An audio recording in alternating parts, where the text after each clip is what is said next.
रात के ठीक 2 बजे थे जब अरुण का ट्रक उस पुराने मकान के सामने रुका।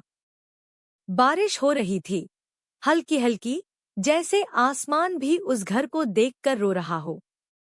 मीरा ने खिड़की से बाहर झांका और एक लंबी सांस ली। यही है हमारा नया घर? उसने धीरे से पूछा। अरुण ने हाँ में सिर हिलाया। सस्ता है, बड़ा है और शांत इलाका है। और क्या चाहिए? पीछे की सीट पर उनका 8 साल का बेटा रोहन सो रहा था। उसके चेहरे पर एक अजीब सी मुस्कान थी, जैसे वो कोई सुंदर सपना देख रहा हो। घर के अंदर घुसते ही एक अजीब सी गंध आई। पुरानी लकड़ी, नमी और कुछ ऐसा जो पहचाना नहीं जा सका। रियल एस्टेट एजेंट रमेश पहले से वहां खड़ा था, चाबियां हाथ में लिए। उसने पूरा घर दिखाया। बड़ा हॉल, 3 कमरे, एक पुरानी रसोई और एक लंबा गलियारा जो घर के आखिर तक जाता था। गलियारे के अंत में एक दरवाजा था, बंद, भारी और किसी अजीब कारण से बाकी घर से अलग दिखता था। यह कमरा? अरुण ने पूछा। रमेश रुक गया। उसके चेहरे पर एक पल के लिए कुछ आया, डर था या झिझक, समझ नहीं आया। यह बंद रखिए, उसने बस इतना कहा। क्यों? रमेश ने जवाब नहीं दिया। चाबी दी, हाथ मिलाया और चला गया। इतनी जल्दी कि अरुण पूछ भी नहीं पाया। मीरा ने अरुण की तरफ देखा। अरुण ने कंधे उचकाए। पुराने घरों में ऐसी बातें होती हैं। अंधविश्वास है बस। उस रात तीनों थके हुए थे, इसलिए जल्दी सो गए।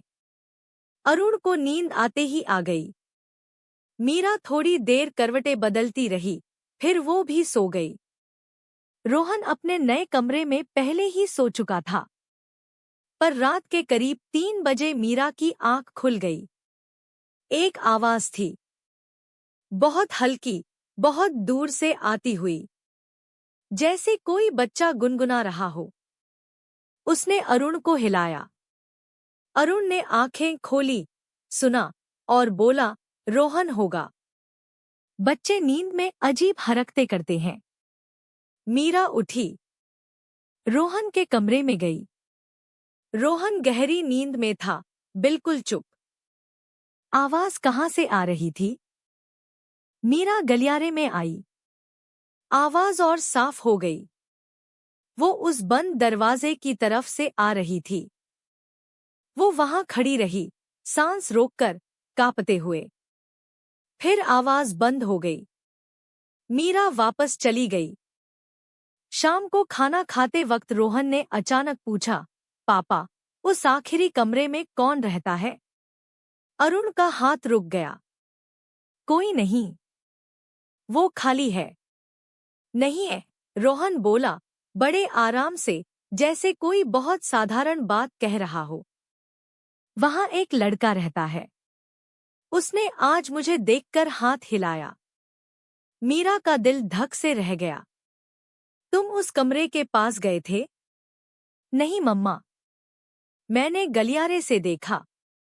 दरवाजे के नीचे से रोशनी आ रही थी और उस रोशनी में एक परछाई थी। वो हिल रही थी। उस रात मीरा ने अरुण से सब बताया, रात की आवाज, रोहन की बात और वो अजीब सी बेचैनी जो उसे उस घर में आने के बाद से हो रही थी। अरुण ने सुना, सोचा और बोला, कल पड़ोसियों से पूछते हैं। पड़ोसन कमला बाई एक बुजुर्ग औरत थी, जो सालों से उस मोहल्ले में रहती थी। जब अरुण उससे मिला और उस घर के बारे में पूछा, तो उसके चेहरे का रंग बदल गया। आप उस घर में चले गए? उसने धीरे से कहा। हाँ। क्यों, कोई बात है? कमला बाई ने एक गहरी सांस ली। उस घर में पहले एक परिवार रहता था। सुरेश, उसकी पत्नी सविता और उनका बेटा राज। राज 8 साल का था, बिल्कुल आपके रोहन की उम्र का। अरुण चुपचाप सुनता रहा। 6 साल पहले की बात है। राज को बुखार आया। साधारण बुखार लगा, पर रात को अचानक बिगड़ गया। एम्बुलेंस आने से पहले ही वो चला गया। उसी बंद कमरे में अरुण की रीढ़ में एक सिहरन दौड़ गई। सुरेश और सविता उसके बाद वो घर छोड़ गए। सविता तो टूट ही गई थी। कहते हैं उसने कभी पीछे मुड़कर नहीं देखा। और राज, मतलब उसका कमरा वही बंद कमरा था। रोहन उस रात गलियारे में था, उस बंद दरवाजे के सामने खड़ा था और वो दरवाजे से बातें कर रहा था। तुम्हारा नाम राज है? उसने पूछा। दरवाजे के पार एक आवाज आई, बच्चे की आवाज, पर किसी तरह से भारी, जैसे बहुत दूर से आ रही हो।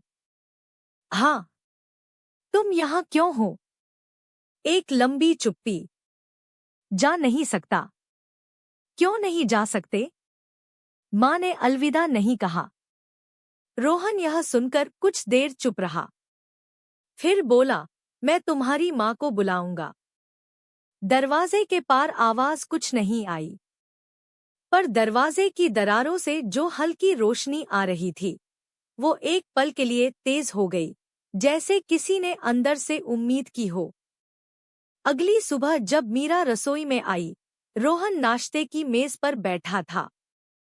उसने बड़े आराम से कहा, मम्मा, राज की माँ को बुलाना है। मीरा के हाथ से कप गिरते गिरते बचा। क्या? राज अटका हुआ है। वो जाना चाहता है पर नहीं जा सकता। उसकी माँ ने उससे अलविदा नहीं कहा। मीरा ने अरुण को आवाज लगाई। दोनों रोहन के सामने बैठे। रोहन ने बड़े शांत तरीके से पूरी बात बताई। रात को वो कैसे उठा, दरवाजे के पास गया, राज से बात की। अरुण का चेहरा सख्त हो गया। रोहन, तुम वहां नहीं जाओगे दोबारा। पापा, वो बुरा नहीं है। वो बस अकेला है। उस दिन अरुण ने कमला बाई से सविता का पता लिया। पता लगा कि सविता उसी शहर में रहती थी, किसी छोटे से किराए के कमरे में, अकेली। अरुण वहां गया। सविता एक दुबली पतली औरत थी, चेहरे पर उम्र से ज्यादा थकान थी। जब उसने अरुण को देखा तो उसने दरवाजा बंद करना चाहा। मैं उस घर से हूं। सविता रुक गई। उसका हाथ दरवाजे पर कांपने लगा। मुझे उस घर से कोई लेना देना नहीं। मेरे बेटे ने रात से बात की है। एक लंबी चुप्पी छा गई। सविता की आंखें भर आईं। वो झूठ बोल रहा है, आपका बेटा। शायद। अरुण ने जेब से वो पुरानी तस्वीर निकाली जो उसे उस बंद कमरे में मिली थी, राज की तस्वीर, जिस पर पीछे उसका नाम और उम्र लिखी थी। सविता ने तस्वीर देखी और टूट गई। वो दरवाजे से हट गई, जमीन पर बैठ गई और रोने लगी। वो रोना जो सालों से अंदर बंद था, जो कभी पूरी तरह निकला नहीं था। मैं उसके आखिरी वक्त में वहां नहीं थी, वो बोली, हिचकियों के बीच। मैं दवाई लेने गई थी। सोचा जल्दी आ जाऊंगी, पर जब लौटी तो वो जा चुका था। मैंने उसे अलविदा नहीं कहा, कभी नहीं कह पाई।